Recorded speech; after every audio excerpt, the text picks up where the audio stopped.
Hello, I'm Alan Mendeloff, member of the Wisconsin HFMA Chapter. Welcome to our video learning series for achieving the Certified Healthcare Financial Professional designation. As healthcare professionals, we work in a reform environment that requires entities to fundamentally rethink their business models. The new CHFP exam reflects this changing reality. A reform environment presents every healthcare organization with the same fundamental set of challenges: to identify new opportunities, devise creative responses, launch new solutions to achieve positive impact, and to sustain those gains. Our profession needs leaders who have financial skills and strong business acumen, in short, those with business savvy. The emphasis of HFMA certification program is developing the skills needed to participate in shaping the business environment. A critical reality is that organizations today must be learning organizations that continuously measure and understand the business environment, translate goals into actions, execute effectively, and evaluate results. Our industry needs people who can lead change in a fluid world. So the purpose of the CHFP program has shifted toward continuous learning, not just demonstrating experience and expertise. A critical business issue is the recruitment, development, and retention of competent talent. The new CHFP program is intended both for individuals to use in advancing their careers and for organizations to use as a component of a comprehensive talent development program. The first of two modules is called the Business of Healthcare. This module's focus is on understanding the business environment from a financial perspective. Importantly, this module includes the business realities for payers and physicians, as well as hospital providers. A fundamental business assumption in building the module's content is that CHFPs will work in a collaborative, multidisciplinary workplace, resulting from the transformation from providing care to managing health. The second module is called Operational Excellence, focusing on specific payer, physician, and provider business concerns. It utilizes case studies to present candidates the opportunity to see real-world business situations and test their ability to apply the knowledge gained in the first module. This module encourages multidisciplinary thinking and appreciation of other professionals' business concerns. With these goals in mind, the chapters of Wisconsin, Connecticut, Arizona, and Vermont, New Hampshire have collaborated to bring you the following learning module. The topic to be presented is the big picture. Our presenter today is Kevin Boren, Chief Financial Officer for Essentia Health in Duluth, Minnesota. Prior to joining Essentia in 2014, Mr. Boren was the CFO at Marigar Hospital in Madison, Wisconsin, and he previously served as Director of Finance for Hennepin County Medical Center and began his career at Affina Health System, all in Minneapolis. Mr. Boren has an undergraduate degree in finance and an MBA from the University of Minnesota. He also has a master's degree in finance and accounting from the London School of Economics. Mr. Boren is a fellow in the HFMA and currently serves as president for the Wisconsin chapter.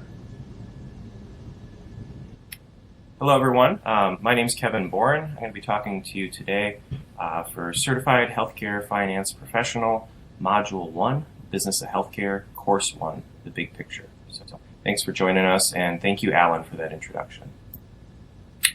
Today's learning objectives are: we'd like you to be able to describe the structure of the U.S. healthcare industry, understand the impact of healthcare reform on the industry, explain the payment systems, and explain the role of financial management within healthcare. So really the goal for today is just to provide you an overview of the industry and then to fill in some more of the details later as we go. Purpose of this chapter learning program is to highlight key knowledge that you may need for strong on-the-job performance and provide an overview of important concepts. The in-depth presentation is in the online course, so there's a lot more obviously outside of this online module.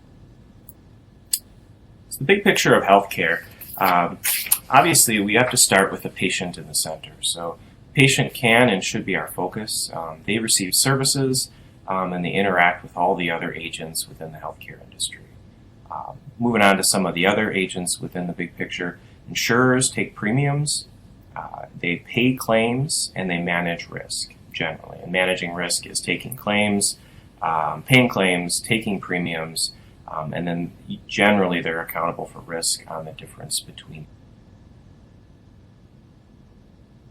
Providers obviously have a key role, and that's what we're going to be focused a lot on today. So providers obviously interact with suppliers and pharmacy, purchasing supplies that they need for their patients. They provide services to the patient in exchange for payments both from the insurer and from the patient. And we'll talk more about that later. Providers sometimes do take risk in the form of self-insuring their own employees or through value-based contracts. And obviously for providers, the focus is really on quality and cost. And we'll talk more about that today as well. Other actors here include the legislature. And the legislature has a big role in healthcare for a number of reasons. One is that 60 to 65% of healthcare is funded through the government, either federal, state, or local governments. So they have a big role in being the largest payer for healthcare in the U.S. Spending is subsidized through the government, Medicare, Medicaid, CHIP, which is a Children's Health Insurance Program, and the VA are other programs that do that.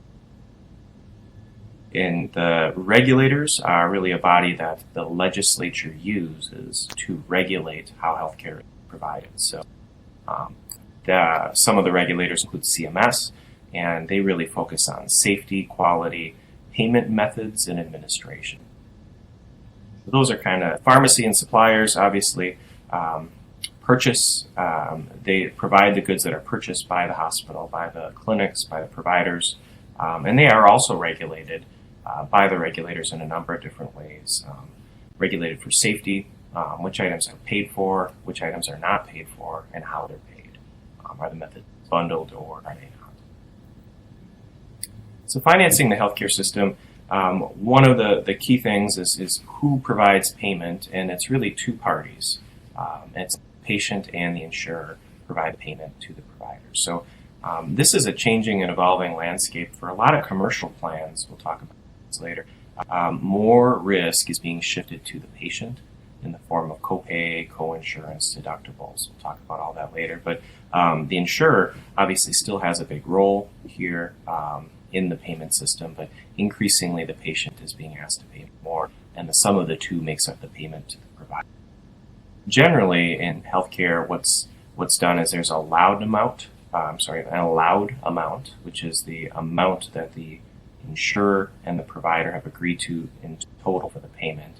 What will happen is the insurance will pay first, and then the remaining portion becomes the patient value of that allowed amount. Generally how it works in the industry.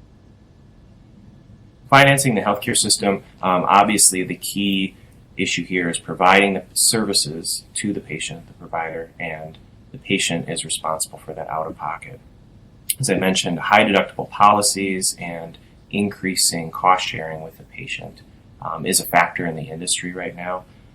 There's a stat that in 2009, 8% of employees were enrolled in high deductible plans. That number is now 24%. So obviously an increasing share is being pushed on the patient, which is making patients more engaged in their healthcare and more consumer focused as they're becoming more shoppers and more active participants. A couple phrases that you'll hear here in terms of the patient and provider exchange. Deductibles are an amount that you need to pay before the insurance will kick in. So that's sort of a flat amount before insurance will start paying. Co-insurance is after the copay and deductible are paid, a splitting relationship. So let's say 90-10 or 60-40, where there's a sharing arrangement, usually based on a percentage basis. And obviously copays are usually based on the service, per visit, per prescription, per hospitalization, per ER, and those are usually set at a flat dollar amount and are due at the time of the service. So it's really those three things, copays, deductibles, and co-insurance that are involved in this exchange. So financing the healthcare system is really health insurance, and PPACA, the Patient Protection and Affordability Care Act, was passed in 2010 and later upheld in 2012 by the Supreme Court. And it's really fundamentally changed the way insurance works.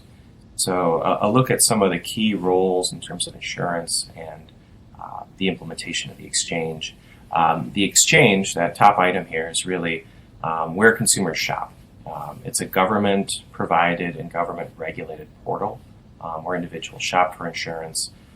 They are able to get federal subsidies towards their insurance through the exchanges. And the exchanges are either state-run or federally run. It depends on the state that you're in. Brokers had a very large role before the implementation of PPACA. They continue to have a role on the back end, and they're really providing the insurance and working on the enrollment, and then doing the member servicing in terms of interaction with it. So a lot of times they'll get to the broker or be assigned a broker through the exchange, and it's still allowed even after PPACA.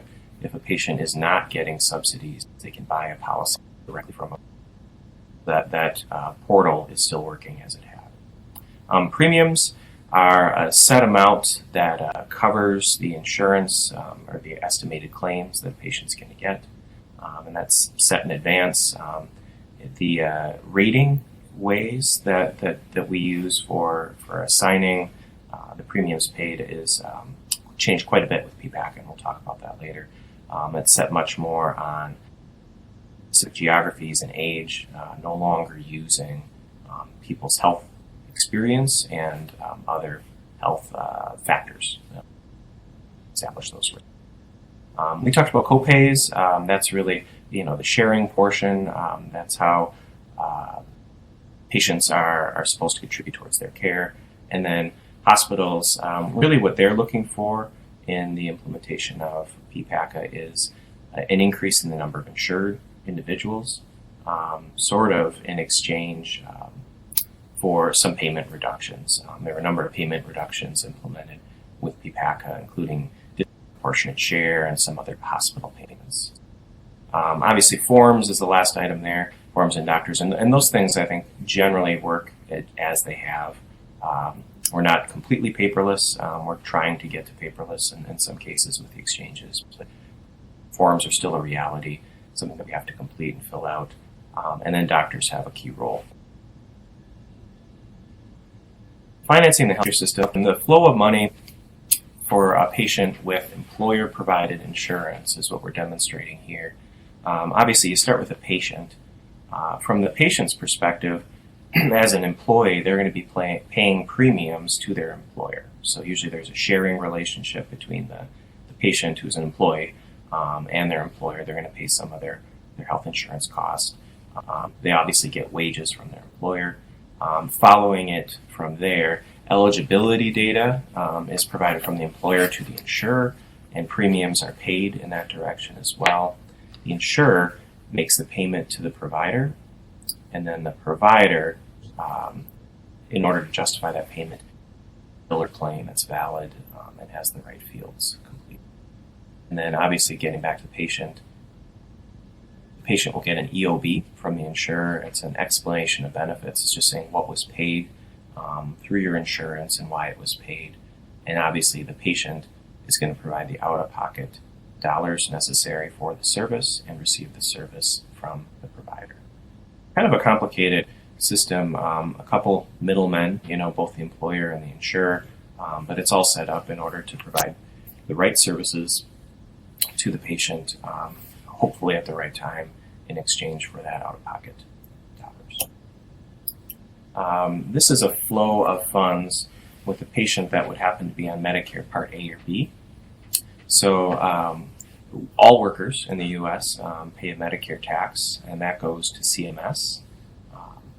CMS provides claim funds and eligibility information to the fiscal intermediary. And there's a number of fiscal intermediaries, or FIs. These are agencies that are contracted by CMS to administer claims and payments and a number of other things for the provider side. The intermediary is really acting as a middleman between CMS and the provider to administer the claims. The fiscal intermediary makes the payment to the provider in exchange for a bill or a claim. The FI also provides an EOB to the patient, but when you get back to the patient is receiving services from the provider in exchange for an out-of-pocket. And for Medicare, generally it's a 20% coinsurance that the patient is going to be paying. There are some exceptions, and a lot of patients choose to buy secondary coverage, or if they're on a Medicare Advantage fund, a private Medicare fund, those out-of-pocket dollars could be less. But the traditional Medicare has tended to be a card that's valid at any Medicare facility, but there is a 20% coinsurance.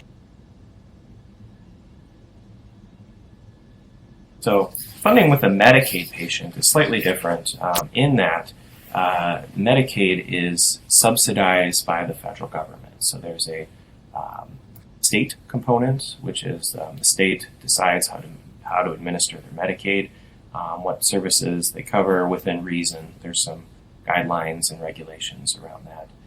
But then it's a cost-sharing relationship between the federal government, CMS, and the state Medicaid agencies. And that cost-sharing relationship has traditionally been 50-50, so the state pays half and the federal government pays half. That has evolved and actually varies by state now, and is something between 50 and 70% of the total dollars paid are subsidized by the federal government. It's shifted slightly more towards the federal government, playing a higher role, and it is dependent on states still. So anyway, the workers pay federal tax to CMS. CMS matches funds, and that goes to the state Medicaid agency. Obviously, the workers also pay state taxes, which goes to the state and into the state Medicaid. The state Medicaid agency is going to be making payments to the providers in exchange for a bill or claim, and then the patient is going to be receiving services from the provider. And then the services obviously are in exchange for some amount of out-of-pocket costs, and in some cases there's a required spend down. Since Medicaid is meant to be funding for lower income individuals, there can be a spend down of assets that's required in some cases in order to be eligible for the state program.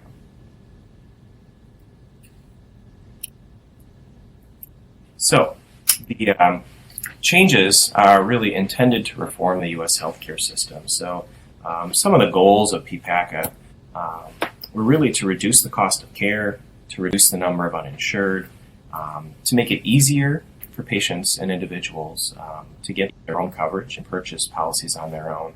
I think in some cases before PPACA that was hard. It was hard to compare and to shop for different plans. Within one portal you would have to work through a broker or work through and compare on your own a number of different plans and options. The PPACA also implemented subsidies for individuals. Instead of having all insurance tied to employers or through state programs, PPACA tried to implement these exchanges and has been largely successful in trying to get individuals to purchase their own and giving them that option to purchase their own insurance. The other significant piece is it really was seeking to require individuals to have insurance. So it's the individual mandate, which we'll talk about. And that individual mandate really came in exchange for eliminating the pre-existing condition requirement for a lot of different plans. So in the past, you were not required to have insurance. Not everyone was required to have insurance. And if you bought a plan, there would usually be a pre-existing condition requirement or prohibition in that plan, which would say if you had a pre-existing condition for a particular diagnosis, and now you purchased a plan, you can't purchase a plan and then very shortly after make claims on that. So that has largely been eliminated, and the give on that is to require all individuals to have an insurance or face a penalty. So key provisions of the ACA, medical loss ratio is one. So medical loss ratio is really saying that insurers have to pay out a certain percentage of the premiums that they receive in claims to providers. So it's really a limit on profitability of HMOs and insurance companies. So and that limit is generally 80 to 85%.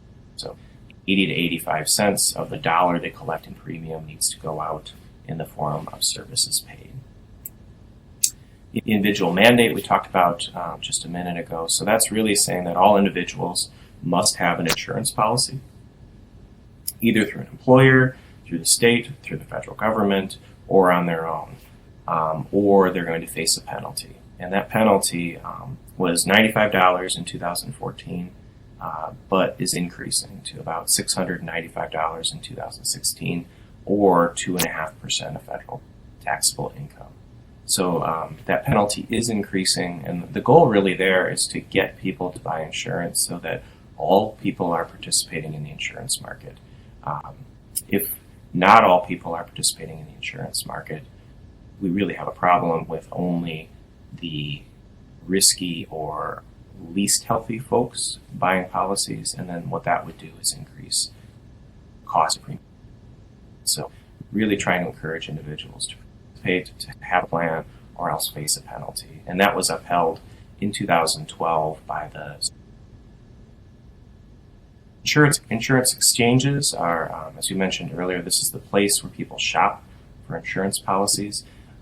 They can get to a plan, either a private plan that they pay fully themselves. They can get to a private plan which is subsidized by the federal government, or I think in most cases they can also get at Medicaid. If there's a Medicaid program that qualifies, they can get at that through the exchange.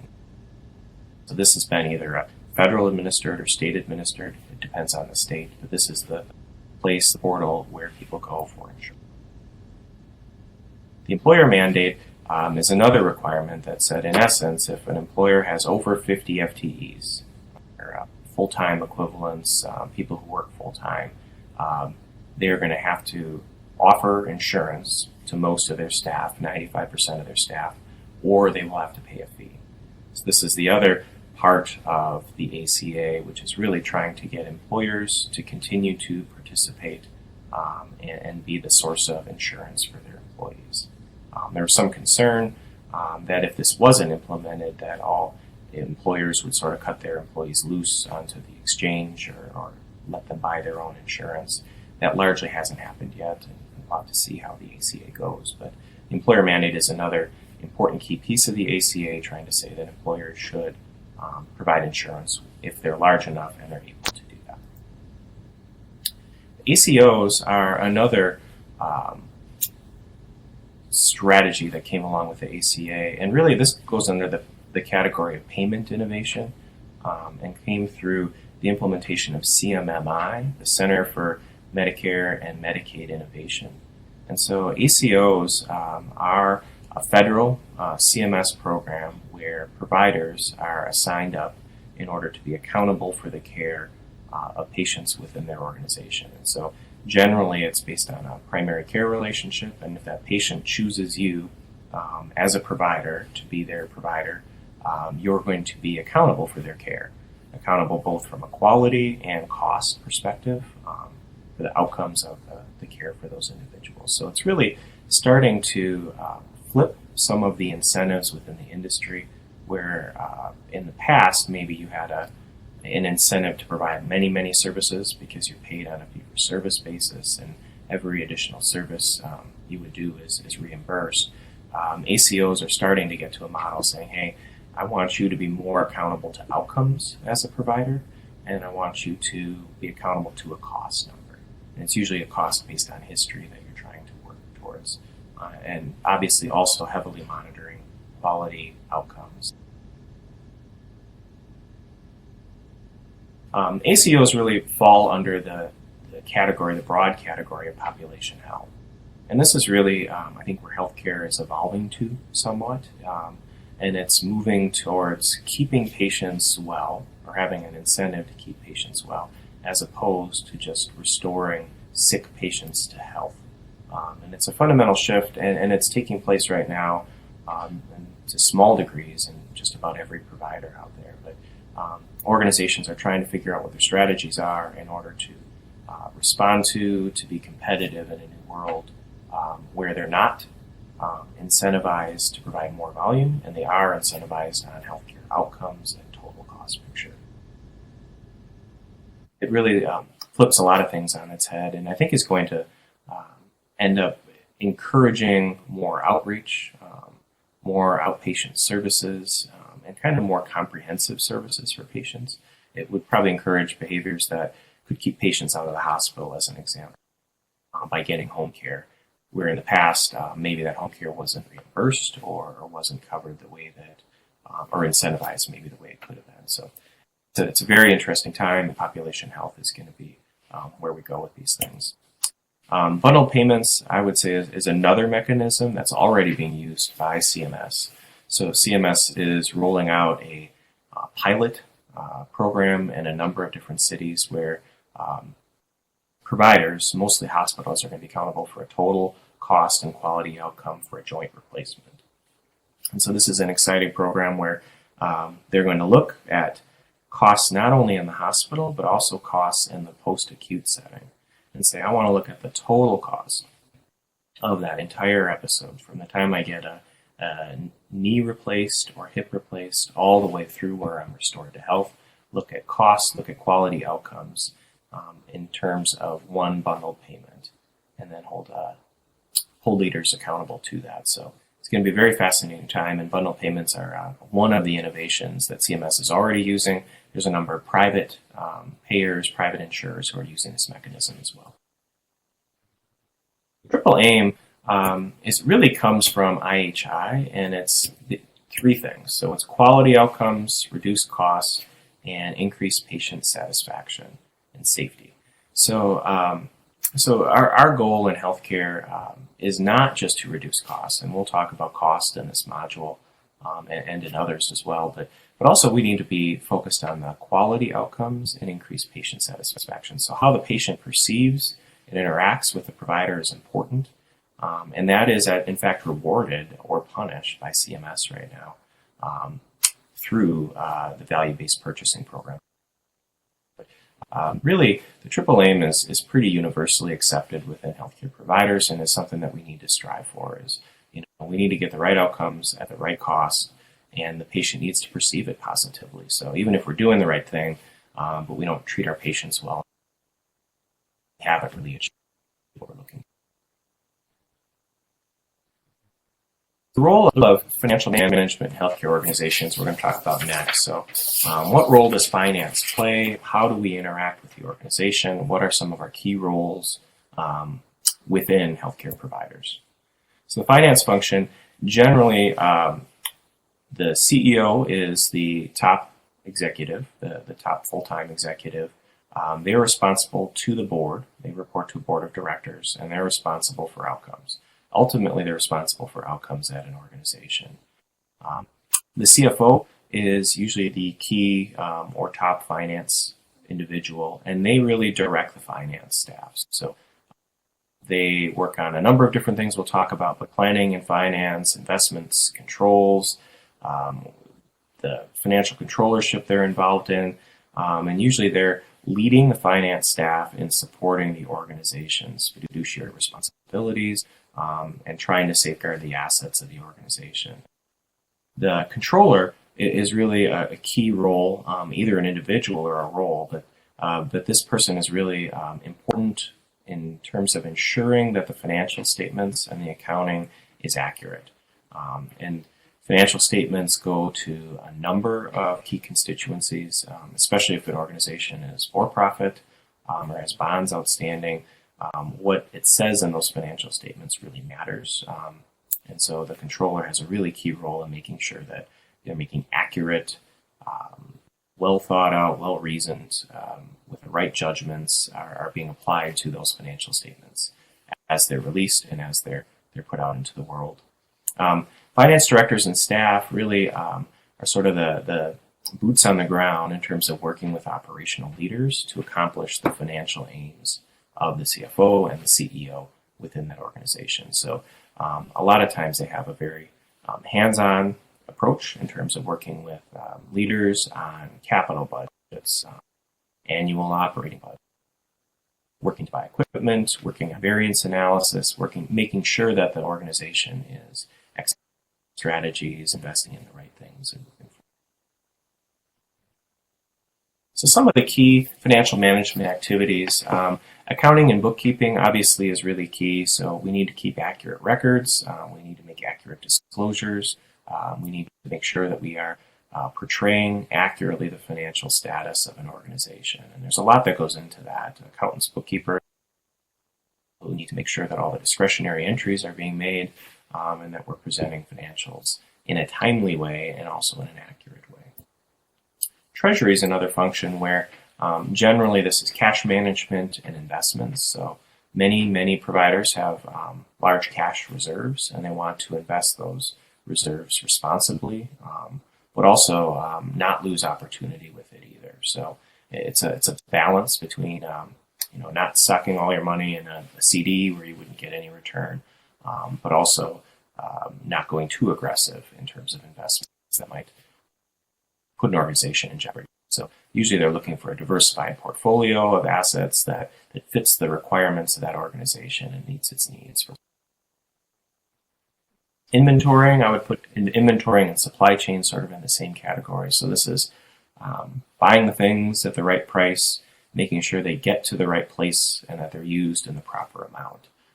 And that sounds like a small thing, but it's a really big thing when you get into healthcare organizations, ORs that operate 24/7, 365, just making sure that the right places, that people have the things that they need for the patient.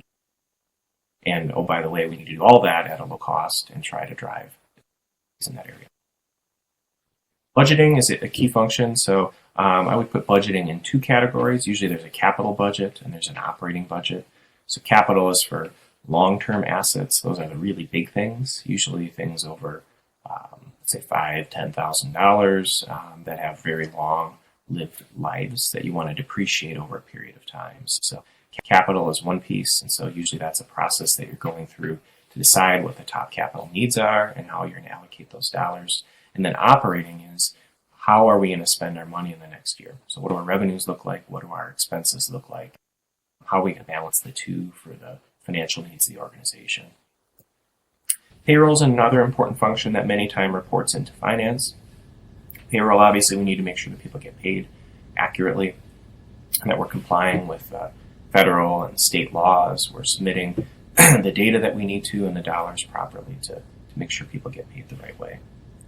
Accounts payable is another key function, and that's really focused on making sure that disbursements are made accurately. So accounts payable at the end is cutting the checks to pay our vendors, to pay our employees when they incur expenses or dollars are due to them. So we want to make sure that we've got the documentation necessary, that we're following process, we're not overpaying, we're not underpaying, we're paying in a timely way. So AP is a key function. Financial analysis and rev cycle, I would really put that in two different categories. So financial analysis is really, among other things, it's variance analysis. It's evaluating investments we're going to make. Does it have an ROI? What does the revenue look like? What do the expenses look like? All of that is involved in financial analysis. So financial analysis is really trying to make sure we're making a good financial decision around whatever investment or operating decision we're making.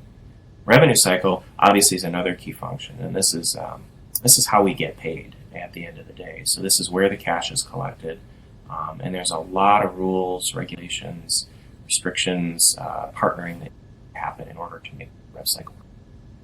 Rev cycle is key, and it handles usually 90+% of the organization's money.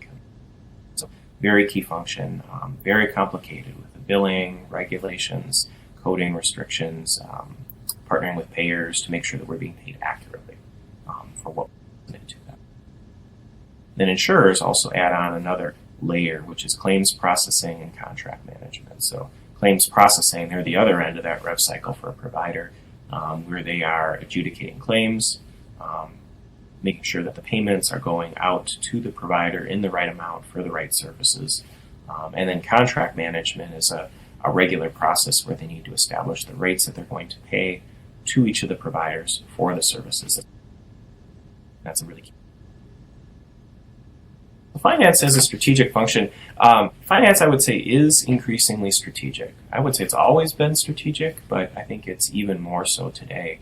And it's really the combination of access to cost data access to clinical data that really helps to drive the strategies. So finance can really discern trends, patterns, business activities, themes in the data.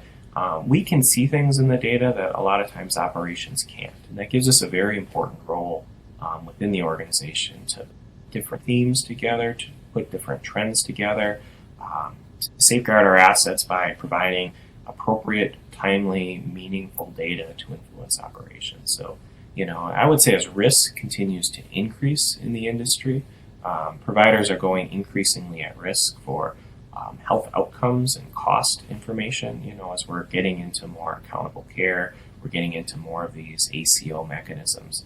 And that means we're going to be increasingly reliant on projections and appropriate risk taking. And finance is going to have a really key role.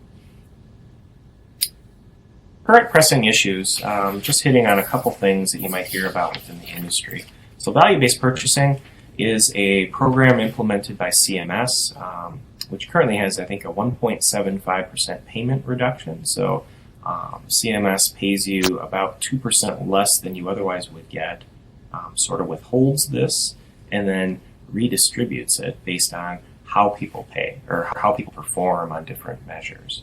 And the measures relate to outcomes for patients, readmissions, patient satisfaction, and hospital-acquired conditions or maybe bad quality outcomes within the hospital. So I think it's a good program because what it's meant to do is incentivize high-performing hospitals, financially reward high-performing hospitals who have high quality, who have high patient satisfaction, who are getting good outcomes for the patient. So that amount is ratcheting up over time.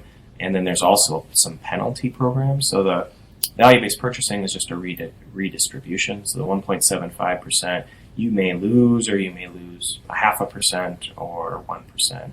But there are also winners of those dollars as well. So it's a net zero gain. There's also a number of value-based purchasing penalty programs. So the old world where you just got paid what you got paid for the service is rapidly ending the government and in many cases for private insurance as well. And it's focused much more on outcomes. And I think that's a good thing for the patient at the end. Tough to navigate, but good.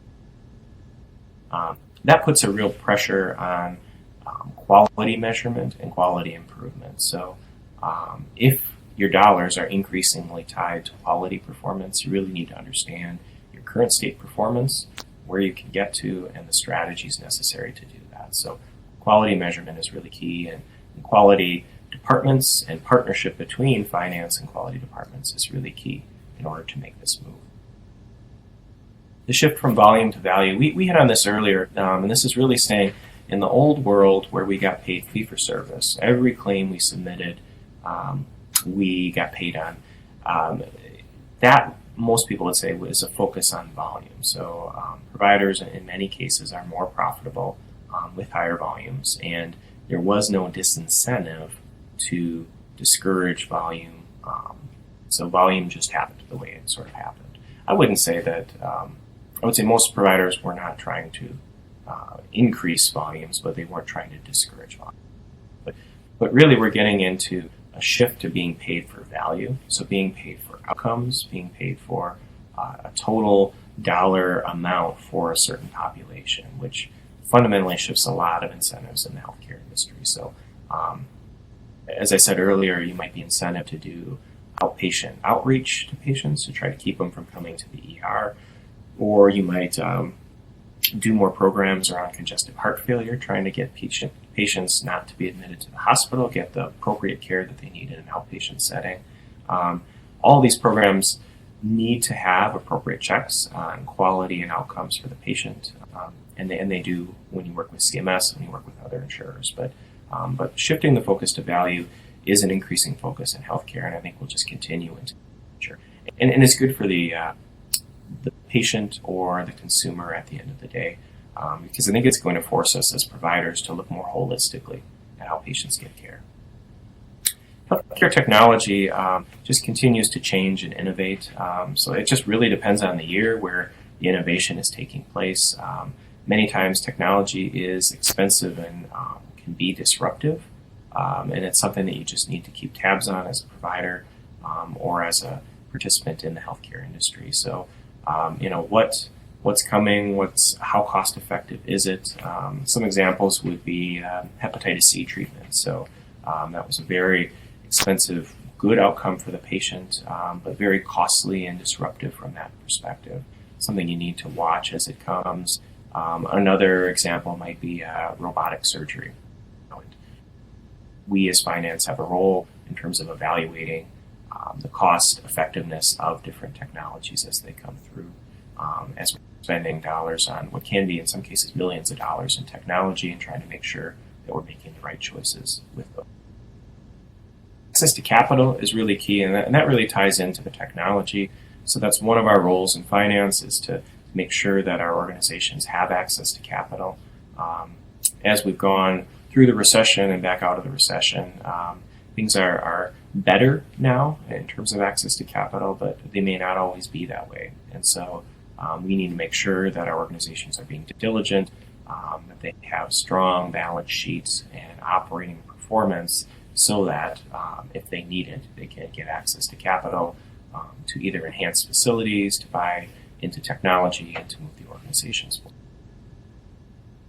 And then risk contracting is a really key thing as we move forward too. So it's understanding what the risk appetite is for the organization, what kind of a risk can we tolerate, what's the acceptable range of gain or loss on any program.